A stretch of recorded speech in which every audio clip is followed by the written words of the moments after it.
This is SparkieLee's footage. Thank you very much, SparkieLee. It's possible to do anything that they want. We live in a totally deceptive society. We have Can B, who reckons that they put these masks on, silicone masks. But looking at the footage, when you look at it, it just looks like a total, well anyway, I think everybody gets my idea if you're watching my videos. But anything is possible. Anything is possible. Anyway, in this video, to show you how possible it is, even if they don't use the masks. We're just living in such a deceived place. How do we know that anything is real? Anyway, hope you enjoy the video. Yeah, see? Anyway, there you go.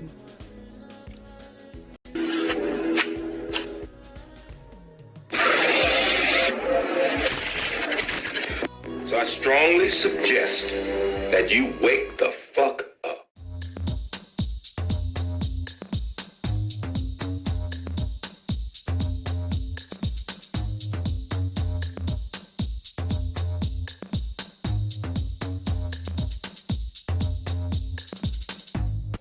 Come on.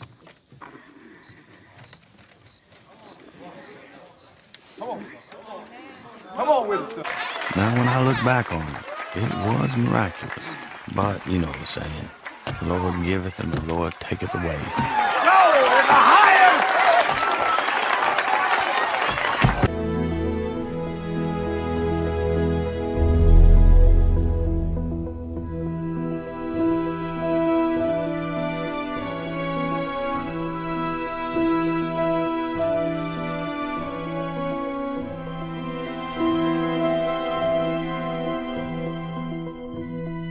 What if I told you that I wasn't getting older, but I was getting younger than everybody else?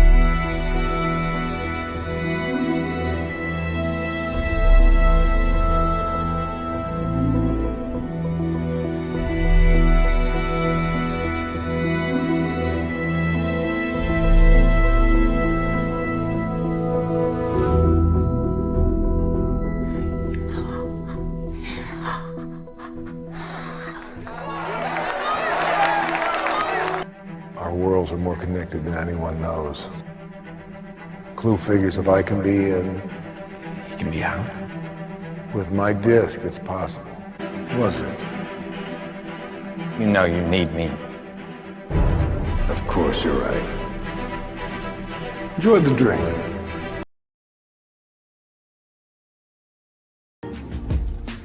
Hey, thought you could leave without saying goodbye.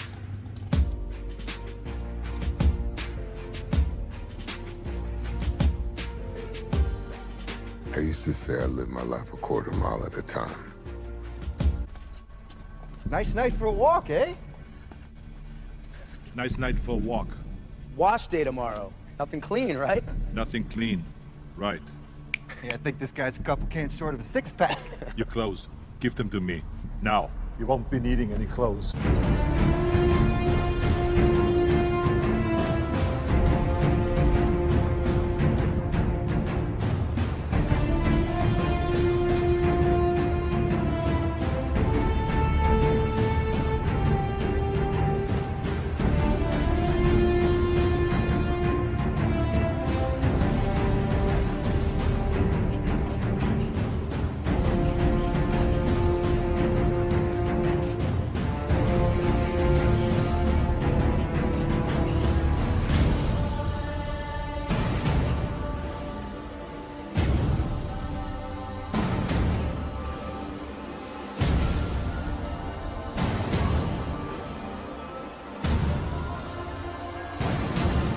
Prepare for the jump to hyperspace and inform Lord Vader.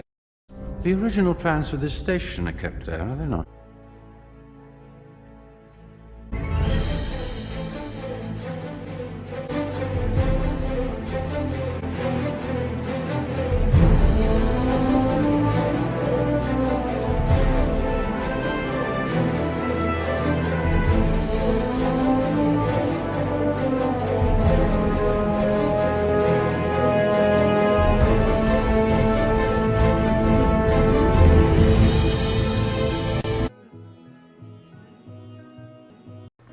lumps and bumps, but reasonably good. Nothing we can't touch down.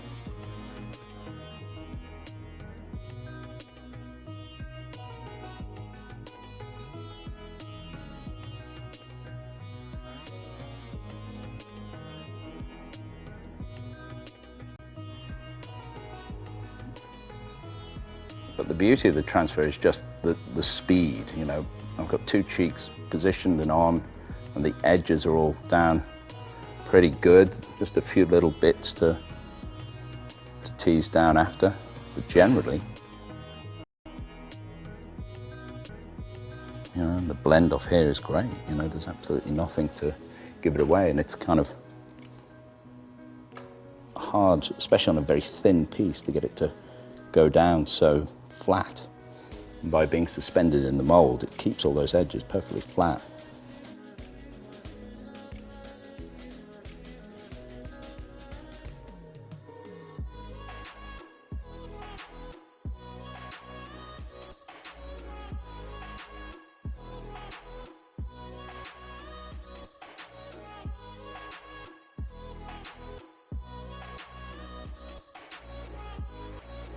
There we are, that one's a little better than the other side.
Again, you could take a lot of time. What I would normally do is I'd have a bit of prosade, which I've allowed to thicken. I would go in and put little dots and little lines.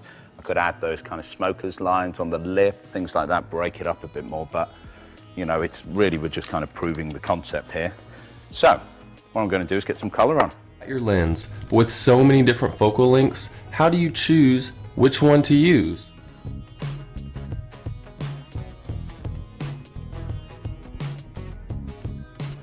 Hello friends, I'm back again. In this video, we're going to examine how different focal lengths affect your picture. As photographers, we buy lenses all the time. Sometimes we buy out of sheer necessity. Sometimes we buy because we'd like to buy it. Sometimes we buy it because your friend and a colleague got a lens, similar lens, so you want to buy that. Sometimes we buy for the sheer pride of owning a new lens. In this episode, what we're going to try and do is we have a series of lenses here, right from 14mm to 200mm. Basically, we'll start with a 14mm, go to 18, 21, 24, 35, 50. Then we'll do an 85, a 105, a 135 and a 200. And we're going to shoot in controlled conditions in a studio using a flash. We're going to use a Godox 8600B and a parabolic softbox. At the end of the video, we're going to put it all together for you. And by making a small comparison, you will be able to kind of figure out what each lens has done to each image. Okay, now into the process.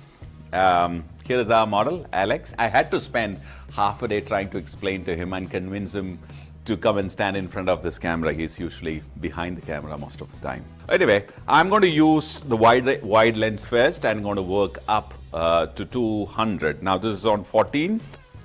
Okay, the first shot. Okay, that's my 18mm. Okay, that's my 20mm. That's 24 with the 35. Okay, 35. 51.4, 85 1.4, and And here I am, that's 105.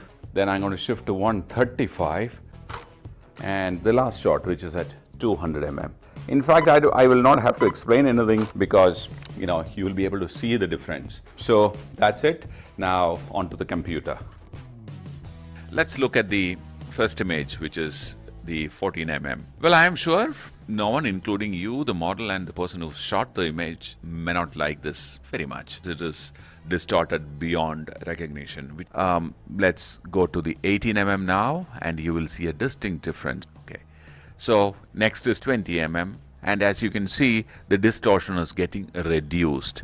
24 mm, then the 35 mm, and from 50 mm onwards, you will start recognizing the person a little better, and it is very acceptable now. And 85 onwards, anything between 35 and 85 is our standard focal length range, and 85 upwards is our tele range. If the characteristics of the wide angle is to distort an image, the essential character of a tele lens is to compress the image. So from 50 to 85, you start seeing a compression. 105, and at 135, you have really compressed that image. And at 135 and 200, there isn't too much of a difference.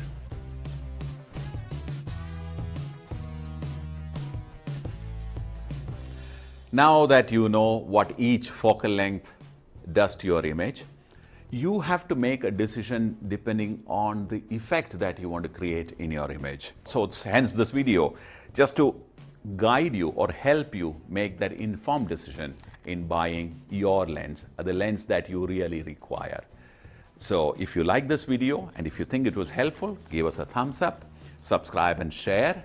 And if you'd like to get in touch with us, and if you have any recommendations, use the comments column, and we will be happy to respond to you.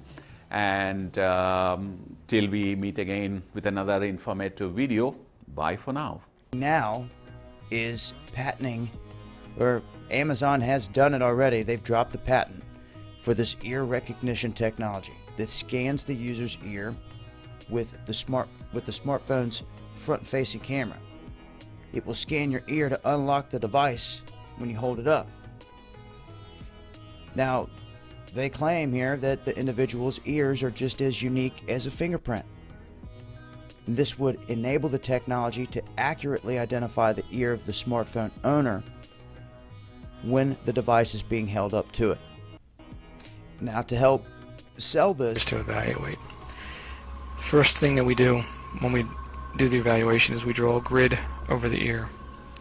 Second thing we'll do is we will draw intersecting points where the ear crosses the lines.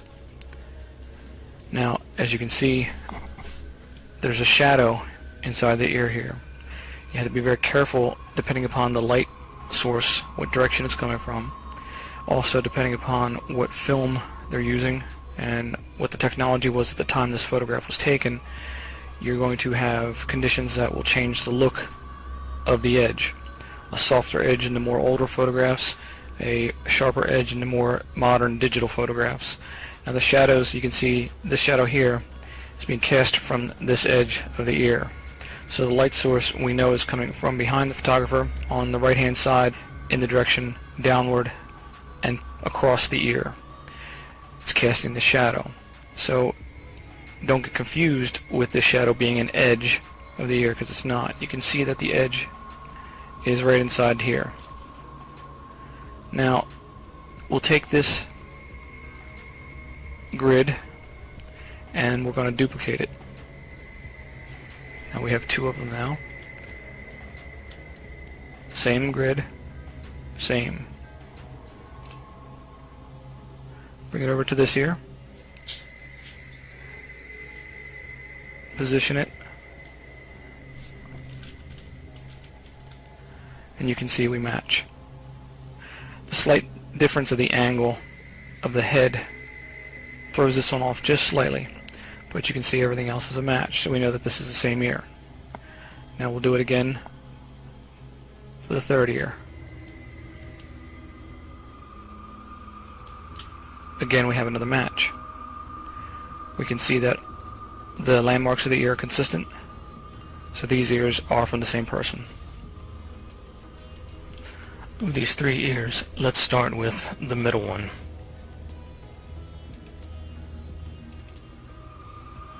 That ear belongs to Father Coughlin.